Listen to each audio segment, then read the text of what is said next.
A month ago, I found a dead person out in the desert.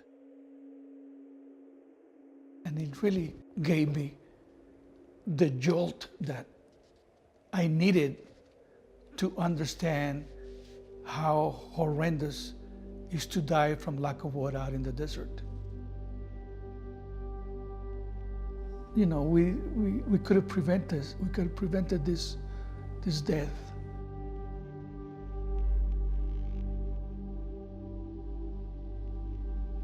A vast, painful, and violent humanitarian crisis has been unfolding in southern Arizona that is largely ignored and largely erased in the national discourse about immigration. We are a nation of immigrants, but we are also a nation of laws. It is wrong and ultimately self-defeating for a nation of immigrants to permit the kind of abuse of our immigration laws we have seen in recent years, and we must do more to stop it.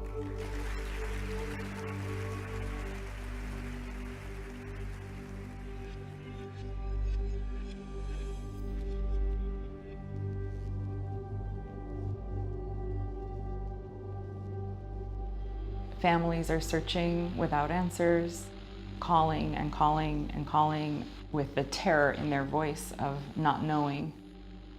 And then in the meantime, this national narrative vilifying immigrants and their families. President Trump continues to hammer the issue of illegal immigration. These aren't people. These are animals. They're bringing crime. They're rapists. It leaves those who are mourning feeling like their tragedy is completely ignored. But know that there's someone who acknowledges that this is happening out there.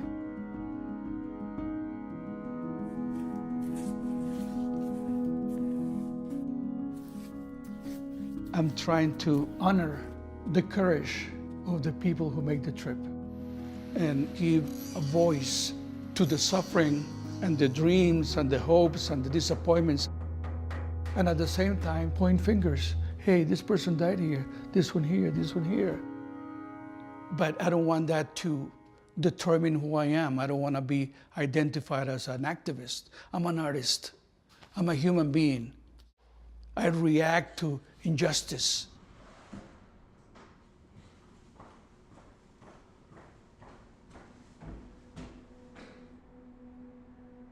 Back in the 60s, I was homeless. I came to the US thinking that everything is possible here. Everything is possible here, but it's not that easy. I was born in Colombia, South America. I came from a very poor family, and I knew that my future was limited. I went to Vietnam as an infantryman because that was my only option. I didn't want to go back home defeated. Being in the Army sort of helped me get an education, get a job. I was hired by the government as an expert in cultural issues. It wasn't until 1989 that I decided to drop it all and become an artist.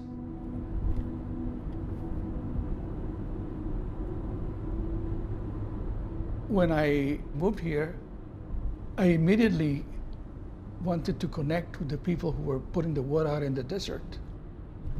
And I saw the mass of red dots almost covering the geographical detail of the map. I knew right then and there I needed to take that red dot to where the tragedy occurred. Every time they collect the body, they put a GPS marking where the person was found. So the night before, I look at how am I going to get there? How far are we going to have to walk and be prepared for it? The ultimate goal is to get to the location, one way or another.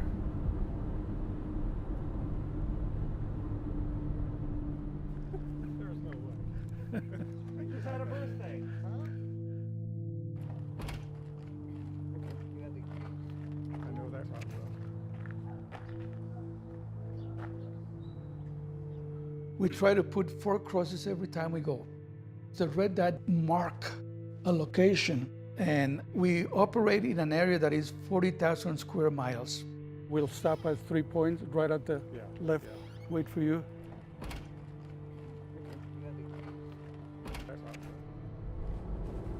I got an email from a woman whose brother died here. And she says, could you put a cross for my brother? When did he die, I wonder? 2013. I have a friend who's my GPS person who's able to guide us to the exact location.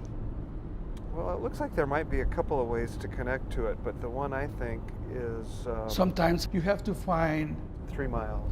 roads that the map doesn't even show. Right Yeah. here. You see it? Okay. Yeah, right here. Okay. Okay, I gotta put this on 4-wheel drive. I think the rain collapsed the road. I don't want to get in here. Okay, but you don't want to get in there either. No, so I'm gonna have to go this way. All right. Most of the migrants who died out in the desert were off the trail. They were left behind, they got lost, disoriented, and they ended up walking in circles until they ran out of water and died. It's a tragedy that has a lot of ramifications. There's a void in that family. No matter what else, first that person was a human being, which is part of why I think Alvaro's work is so important in the sense of remembering and honoring and caring for those who died and disappeared and recognizing them as individual people. Somehow we'll have to get over that ledge at some We point. may be able to do it up here. That takes us out of our way. Let's try to cross here and Okay, let's try to find a way here. I'm walking along with them. I'm walking the same ground. I'm feeling the same heat.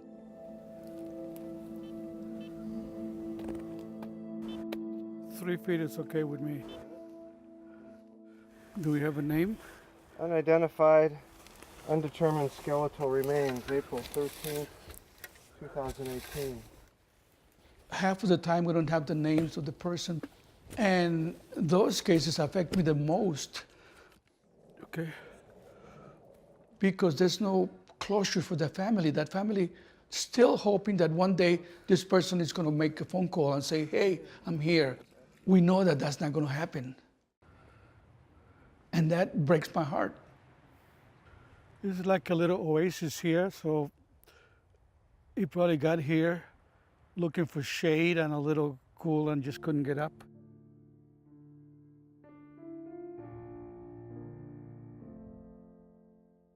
I knew that these crosses weren't going to be seen by anybody.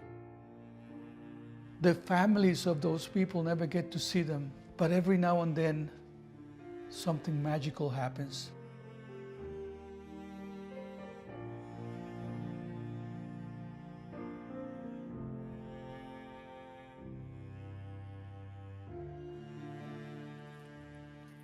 The family came all the way from New Jersey, her 2 daughters and her husband.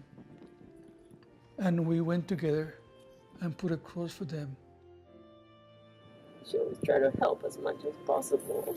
And she inspires so many people, like family members or anyone that needed help.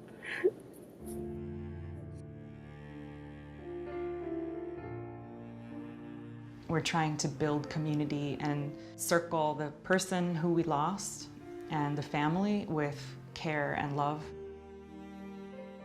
And trying to create mourners where there's silence and there's ghosts and there's desert.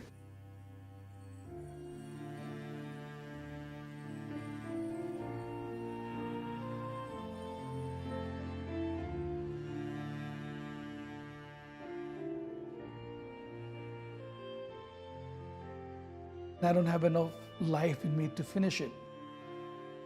So it's going to be an incomplete project. But I'm okay with that because little by little, the truth is coming out.